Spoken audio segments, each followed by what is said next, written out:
Indonesia, negeri kepulauan yang membentang di sepanjang garis khatulistiwa, dikenal dengan kekayaan alamnya, keanekaragaman hayati, dan budaya yang berwarna-warni. Namun, satu hal yang tidak pernah ditemukan di sebagian besar wilayah Indonesia adalah salju. Mengapa demikian? Untuk memahami fenomena ini, mari kita telusuri lebih dalam tentang iklim, geografi, dan faktor-faktor lain yang mempengaruhi keberadaan salju di Indonesia. Pertama-tama, iklim Indonesia didominasi oleh iklim tropis. Artinya, Indonesia terletak di wilayah yang menerima sinar matahari hampir sepanjang tahun, dengan suhu rata-rata yang relatif tinggi, biasanya berkisar antara 23 hingga 33 derajat Celcius. Keberadaan garis khatulistiwa yang melintasi pulau-pulau utama seperti Sumatera, Kalimantan, Sulawesi, dan sebagian besar Papua membuat Indonesia mendapat paparan sinar matahari intens sepanjang tahun. Kondisi ini menyebabkan udara di Indonesia cenderung hangat dan lembab, sehingga sangat kecil kemungkinan terbentuknya salju.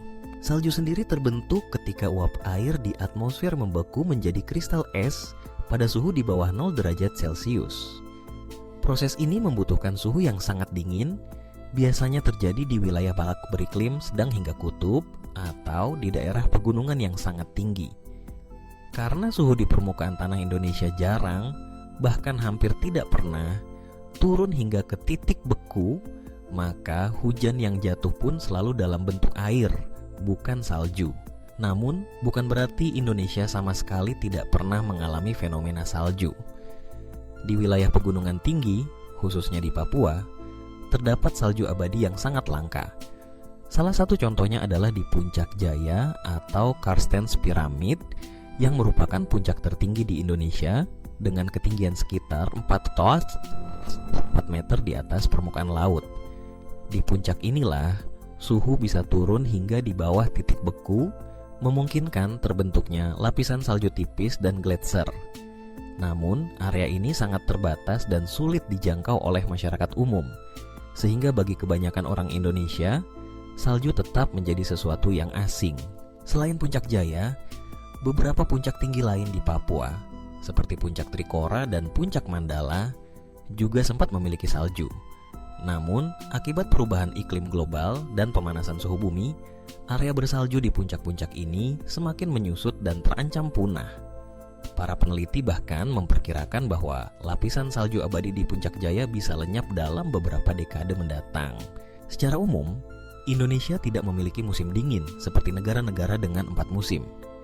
Indonesia hanya mengenal 2 musim utama, yaitu musim hujan dan musim kemarau. Kedua musim ini dipengaruhi oleh angin muson, bukan oleh perubahan suhu yang ekstrim. Itulah sebabnya masyarakat Indonesia tidak perlu mempersiapkan diri menghadapi salju, berbeda dengan negara-negara di belahan bumi utara atau selatan.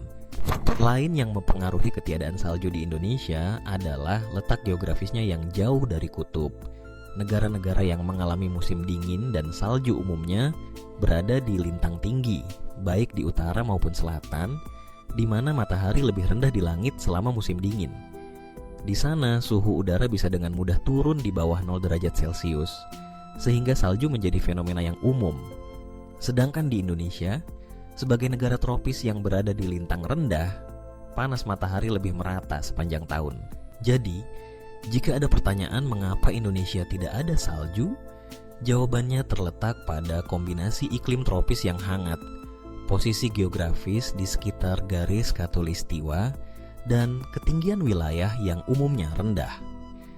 Hanya di puncak-puncak tertinggi Papua, fenomena salju bisa ditemukan, itu pun dalam jumlah yang sangat terbatas dan terus menipis akibat pemanasan global. Fenomena ketiadaan salju di Indonesia sebenarnya membawa berkah tersendiri. Dengan iklim tropis, Indonesia menjadi salah satu negara dengan keanekaragaman hayati terbesar di dunia dan menawarkan pesona wisata alam yang berbeda, mulai dari pantai, hutan hujan, hingga gunung berapi. Namun, bagi masyarakat Indonesia yang ingin merasakan musim dingin dan salju, berkunjung ke negara-negara beriklim sedang atau subtropis bisa menjadi pengalaman yang menarik dan tak terlupakan.